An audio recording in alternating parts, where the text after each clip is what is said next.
সূরা নিসা 160 161 নম্বর আয়াত। আল্লাহ বলেন ইহুদি কারা? আরে বলেন কারা? ইহুদিদের 4টা অপরাধের কারণে, কয়টা অপরাধ? 4টা অপরাধের কারণে তাদের হালাল বরাদ্দ রিজিক আল্লাহ ছিনায় নিছে। কয়টা অপরাধের কারণে? এই 4 অপরাধ আমাদের মধ্যে আছে কিনা আগে দেখি, আমরা শুনি। ফাবিজুলমিম মিনাল্লাযীনা হাদু হাররামনা আলাইহিম তাইয়্যিবাতিন উহিল্লাত লাহুম ওয়া বিসাদদিহিম আন সাবিলিল্লাহি কাসীরা। ফাবিজুলমিম মিনাল্লাযীনা হাদু হাররামনা আলাইহিম তাইয়্যিবাতিন উহিল্লাত লাহুম। ইহুদিদের জুলুমের কারণে তাদের জন্য বরাদ্দকৃত হালাল রিজিক যা তাদের জন্য হালাল ছিল আমি আল্লাহ হারাম করে দিলাম। 1 নম্বর অপরাধ জুলুম। 1 নম্বর অপরাধ, ভাই আমার আগের আলোচক আলোচনা করছে জুলুম সম্পর্কে, তাদের 1 নম্বর অপরাধ ছিল কি? জুলুম। 2 নম্বর ওয়া বিসাদদিহিম আন সাবিলিল্লাহি কাসীরা, মানুষকে আল্লাহর রাস্তা থেকে বাধা দিত। যেমন এই যুগে আপনারা এক বেচারা দাওয়াত ও তাবলীগের মেহনতে যাইতে চায়, আপনি খালি আটকান, আজকে যাইস না কালকে যাইস।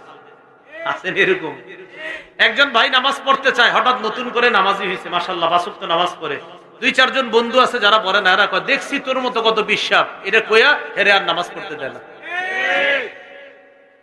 আপনি নামাজ না পড়েন এটা হলো এক অপরাধ। আপনার বন্ধু নামাজি হয়েছে, কেন আপনি তারা এমন কথা বলবেন যে কথার কারণে সে নামাজ ছেড়ে দেয়? এগুলা বলবেন না। যে নামাজ পড়ে দোয়া করেন সে যেন ওই পথে অটল থাকে, আর নিজের জন্য দোয়া করেন আল্লাহ যেন আমারেও তার মতো বানায় দেন। তাহলে 1 নাম্বার জুলুম, 2 নাম্বার আল্লাহর রাস্তা থেকে বাধা দেওয়া, এটা দ্বিতীয় অপরাধ। এই অপরাধগুলো আমাদের মধ্যেও পাওয়া যায় কিনা? 3 নাম্বার ওয়া আখযিহিমুর রিবা ওয়া কাদহু আনহু, তারা সুদের কারবার করত, তাদেরকে নিষেধ করা হয়েছে। তাদেরকে নিষেধ করা হয়েছে সুদি লেনদেন করবা না। দেখছেন কত আগে থেকে সুদ, এরপরে এরা সুদের কারবারটা হাতে নিত, সুদি অংশটা নিত। আল্লাহ কয় এটা হলো তাদের 3 নাম্বার অপরাধ, তাদের বরাদ্দকৃত হালাল রিজিক আমি হারাম করে দিছি। কেন? তৃতীয় অপরাধ হলো তারা সুদ খায়। 4 নাম্বার ওয়া আকলিহিম আমওয়ালান নাস বিল বাতিল, মানুষের সম্পদ অন্যায়ভাবে ভক্ষণ করে। বর্তমান যুগের জমিদস্যু, ভূমিদস্যু। ভূমিদস্যু চিনেননি? মানে আপনার জমিন ছিনিয়ে নেওয়া যায়। কি আশ্চর্য কথা, ওনার জমিন আমি নিয়ে নিছি, নিয়ে নেই এটা আমার, এবং গায়ের জোরে এটা আমারই হয়ে গেছে, আসলে এটা হের। তো এই যে বিষয়টা, রাসূলুল্লাহ সাল্লাল্লাহু আলাইহি সাল্লাম বলেন মানিকতাতা, কোন ব্যক্তি যদি এই পৃথিবীর মধ্যে তিদা শিবরিন 1 বিঘত পরিমাণ কারো জমিন জোর দখল করে, বলেন সবাই কয় বিঘত? মাশাআল্লাহ আপনাদের এই এলাকা তো কিছুদিন পরে এটা আরো উন্নত শহর হবে, কারণ ঢাকা লোড হয়ে গেছে, আস্তে আস্তে সব এগুলা শহর হবে, বোঝা যাচ্ছে হালাতে। তো এখন এগুলা যখন শহর হবে তখন একদল মানুষের চক্ষু আপনাদের এদিকেও পড়বে, এরা জোর দখল করতে চাওয়ার চেষ্টা করতে পারে। এখন রাসূল সাল্লাল্লাহু আলাইহি সাল্লাম বলেন যে 1 বিঘত পরিমাণ যদি কারো জমিন কেউ অন্যায় ভাবে ভক্ষণ করে, কয় বিঘত? 1 কাঠা, 1 শতাংশ না 1 বিঘত?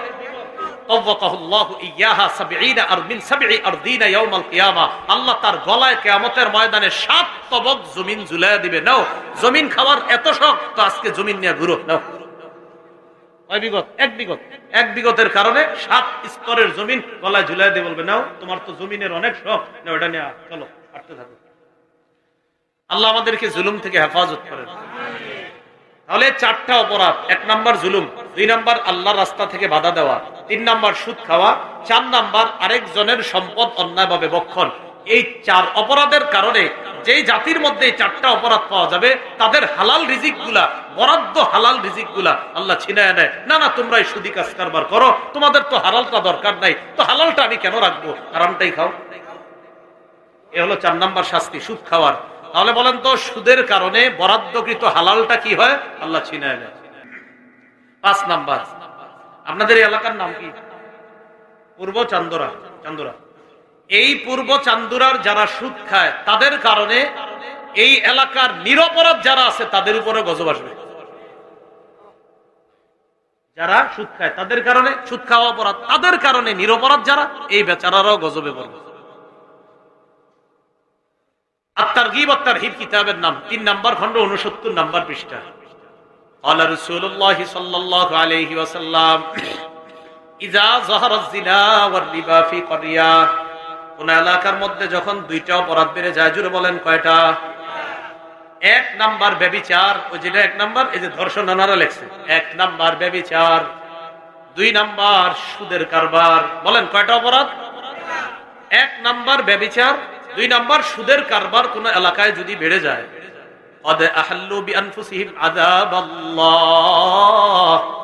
ওই এলাকায় সুদখোররা আর ব্যভিচারীর দলরা আল্লাহর গজব ওই এলাকার জন্য বৈধ করে নেয়।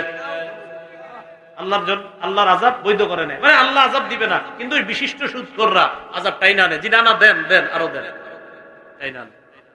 যারা সুদি কারবার করে তারা যেন আজকে থেকে আল্লাহ আর তার নবীর বিরুদ্ধে যুদ্ধের প্রস্তুতি নেয়। সূরা বাকারার 279 নম্বর আয়াতে আল্লাহ বলেন, ফাইল্লাম তাফআলু, সুদের কারবার যদি তোমরা ছেড়ে না দাও।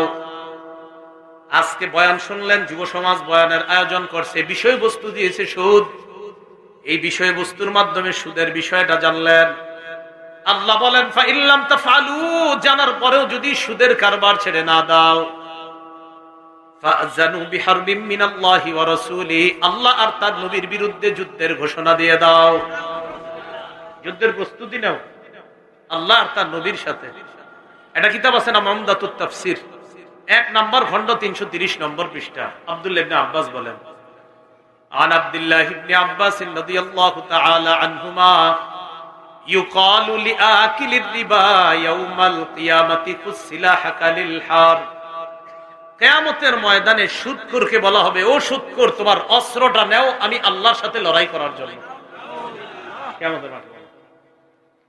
তাহলে 1 নাম্বার, সুদ খায় যারা, আল্লাহ আর তার নবীর বিরুদ্ধে যুদ্ধের ঘোষণা কেমন জনে দিয়ে দিল যদি সুদের কারবার না ছেড়ে। ভাই খায়ের না, আল্লাহ আমাদেরকে হেফাজত করেন। যারা সুদি কারবারে জড়িত আছে তারা কবর থেকে পাগল অবস্থায় উঠবে।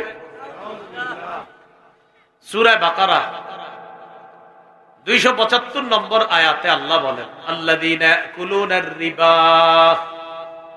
লা ইয়াকুমুনা ইল্লা কামা ইয়াকুমুল্লাযী ইয়াতাখাব্বাতুহুশ শাইতানু মিনাল মাস যালিকা বিআন্নাহুম ক্বালু ইন্নামাল বাই'উ মিসলুর রিবা ওয়া আহাল্লাল্লাহুল বাই'a ওয়া হাররামার রিবা।